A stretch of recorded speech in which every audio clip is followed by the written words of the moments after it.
আসসালামু আলাইকুম। আপনারা সবাই কেমন আছেন? আশা করি সবাই ভালো আছেন। আজকে আমি শেয়ার করব মিষ্টি কুমড়ার ভর্তা রেসিপি। আমি কিভাবে মিষ্টি কুমড়ার ভর্তা বানাই সেটাই আপনাদের সঙ্গে শেয়ার করব।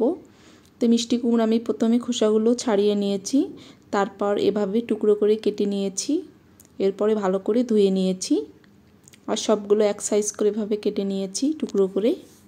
আর আমি এটা সিদ্ধ করে নিব প্রেসার কুকারে। আপনারা চাইলে যে কোনো পাত্রে সিদ্ধ করে নিতে পারেন। তো এখানে ধুয়ে রাখা মিষ্টি কুমড়ার টুকরোগুলো দিয়ে দিলাম। এরপর এখানে রসুনের কোয়া দিয়েছি, একটা রসুন। এরপর কাঁচা মরিচ যেহেতু ভর্তা করব তাই কাঁচা মরিচ ছোট ছোট টুকরো করে দিয়ে দিয়েছি। এরপর এখানে সরিষার তেল দিয়ে দিলাম সামান্য একটু। এরপর এখানে দিয়ে দিব লবণ। এরপর এখানে দিয়ে দিব সামান্য একটু পানি আর দিয়ে দিব হলুদের গুঁড়ো সামান্য একটু কালারের জন্য। এরপর একটু নেড়ে চেড়ে মিক্সড করে দিচ্ছি হলুদগুলো। এরপর প্রেসারের কুকারে ঢাকনা দিয়ে ভালো করে ঢেকে দিব।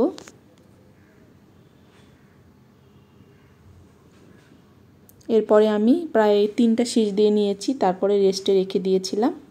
এরপরে ঢাকনাটা খুলে দেখতেছি পানি একটু আছে, এই পানিটাকে ভালো করে শুকিয়ে নিব যাতে একদমই শুকনো হয়ে যায়, তাহলে ভর্তাটা কিন্তু চিটকা চিটকা হবে আর খেতেও অনেক বেশি ভালো লাগবে।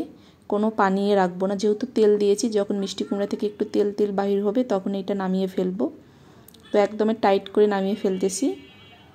আর এভাবে মিষ্টি কুমড়াটা বেশি ভালো লাগে।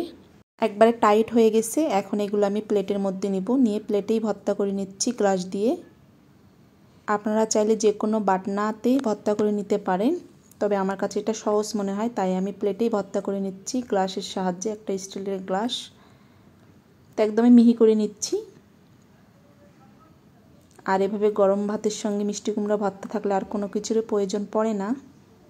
আর আমার কাছে মিষ্টি কুমড়ার ভর্তা কিন্তু অনেক বেশি ভালো লাগে। এখন এখানে পেঁয়াজ কুচি দিয়ে দিচ্ছি আর দিয়ে দিব সরিষার তেল। আর খাওয়ার সময় ভালো করে মাখিয়ে নিব, এরপরেই গরম গরম ভাতের সঙ্গে খাবো। খেতে অনেক বেশি লাগে এভাবে মিষ্টি কুমড়ার ভর্তা করলে। যারা যারা এভাবে ভর্তা করেন তারা একবার হলেও আমার রেসিপি ফলো করে ভর্তা করতে পারেন, অনেক বেশি মজা হয়। সবাই ভালো থাকবেন, সুস্থ থাকবেন। আল্লাহ হাফেজ। আসসালামু আলাইকুম।